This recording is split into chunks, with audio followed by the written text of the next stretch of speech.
Welcome to a Revolting review. I am Random Ross, and today I review Hellraiser.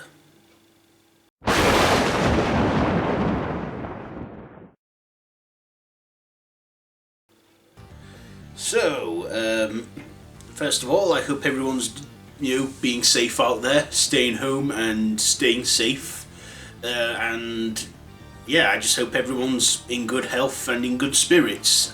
So, with the recent events of the coronavirus, no new films have been coming out in cinemas. Productions on films, TV shows, and film releases and everything are all on hold. Sporting events are either being cancelled or postponed.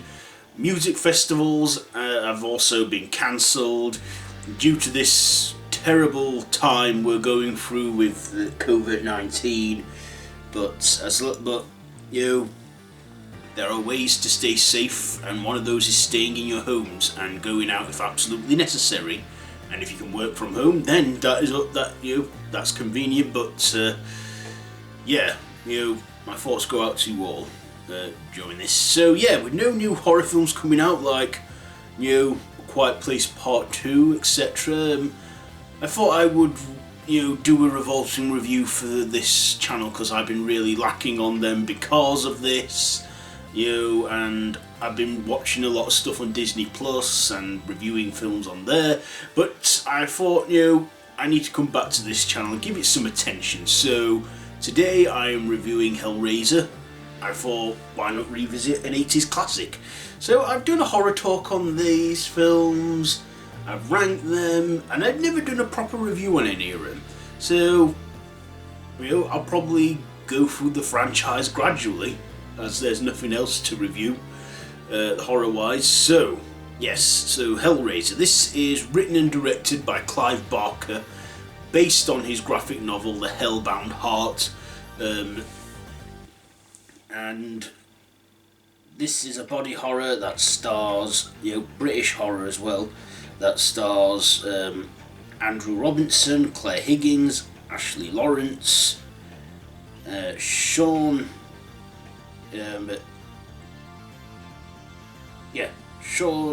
Chapman, and Doug Bradley as Pinhead. So the film follows this guy named Frank Cotton, Sean Chapman, who wants to find his greatest pleasure, and he's given this box by a strange Asian guy that says, "What is your pleasure, sir?" And he takes the box, studies it, meditates around it, and then he gets hooks and chains come out of nowhere and they rip him to shreds, and we see the Cenobites. Then throughout the rest of the film we see Frank's brother Larry, played by Andrew Robinson, and his daughter Kirsty Cotton, played by Ashley Lawrence, and his wife Julia, played by Claire Higgins. And it's discovered that from the draw of blood, Frank begins to gradually regenerate and come back from the Cenobite realm, all with this box. And Julia, because they were having an affair, with Frank cheating on, Larry with his brother, she lures men into traps and slowly feeds them to Frank so he can regain himself. And of course Kirsty finds this out, and then she also finds this the puzzle box, which later becomes the Lament configuration in the Hellraiser films, and summons the Cenobites. There's Pinhead, or in this one he's credited as the lead Cenobite, because I don't think he got the name Pinhead until the third film, played by Doug Bradley. There's the female Cenobite, there's the chattery teeth Cenobite, and the butterball Cenobite. And Kirsty begs the Cenobites not to take her and says that she can take him to Frank Cotton and exchanges her soul, and gets her soul in exchange for his. And Pinhead warns her that if she wrongs them, they will tear her soul apart. Anyway, she does lead the Cenobites to Frank, and she also discovers that Frank killed her father and he's wearing his skin, and then he gets ripped to shreds. And then Kirsty, uses her common sense and imprisons the Cenobites back into their realm. And then, for some strange reason in the film, some homeless guy turns into this Cenobite-like dragon, and the box is somehow back with the Asian guy, and it's pretty much like the beginning again. What is your pleasure, sir? So enough on the plot, let's get to my likes and dislikes. So first of all, the likes. I like this film. You know, I liked the effects in this, and the horror, and the music too. Really love that music. I also like the look of the Cenobites. Now, Pinhead in this was credited as the lead Cenobite or the priest. And he, in this, had the gender change because in the original graphic novel, The Hellbound Heart, Pinhead was female. But yeah, Doug Bradley, who played him, was great in this. He didn't have a main role in this, you know. He wasn't intended to be a main character, but he did a great performance in this, along with the other Cenobites. You know, the other actors they got for this. Now, originally, the plan was to have stunt actors play the Cenobites, but for Doug Bradley and the female Cenobite, they wanted actual actors playing them, because they felt like stunt actors wouldn't do a good enough job. But for Butterball and Chatterteeth, they were okay because they didn't really have any lines and just had to stand there looking terrifying. I also liked Ashley Lawrence as well as Kirsty Cotton. She was a good final girl in this and did return in the sequel, Hellbound Hellraiser 2, cameoed in Hellraiser 3 and again returned in Hellraiser, is it Hellraiser Deader or Hellseeker?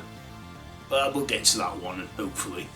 But also, I feel the main antagonists in this were, you know, Frank and Julia. You know, an evil couple.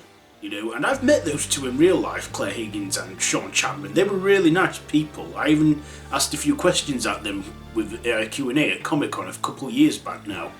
And yeah, they were real nice people, answered my questions and what have you. Yeah. So, despite them being really evil, they're actually nice people in real life, and they did great performances in their roles, playing the villains.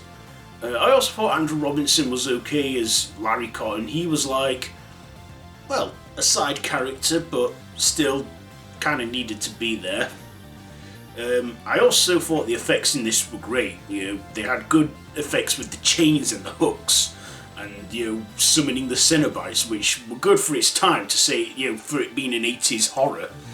And, you know, Doug Bradley playing Pinhead. Despite the screen time he had, he made his time count, and he just delivered with those lines, that voice as well that he speaks in. That's, "We will tear your soul apart." Yeah, just good, and great makeup effects for that as well for Pinhead.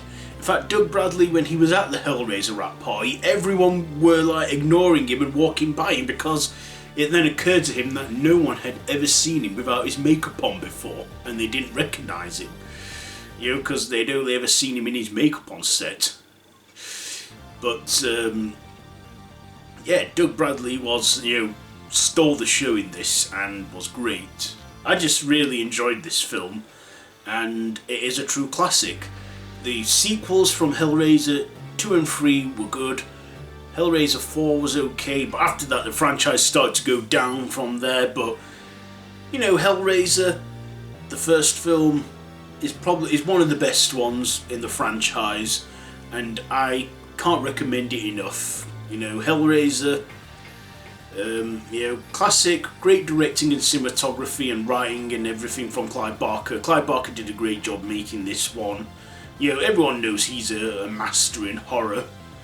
So yeah, now for my ratings, I'm going to give Hellraiser, you know what, I'm giving it 5 machetes out of 5, because hey, I enjoyed the hell out of it. 5 machetes out of 5 for Hellraiser. So, that has been a revolting review on Hellraiser. So, have you seen this one? Let me know down in the comments below if you have. If you like this video, be sure to give it a big thumbs up.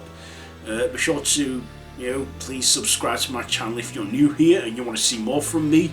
And yeah, all my social media links are down below in the description. So, until next time, I've been Random Ross. This has been a revolting review. Until next time, I bid you goodbye. That's my main channel. Until next time, don't have nightmares.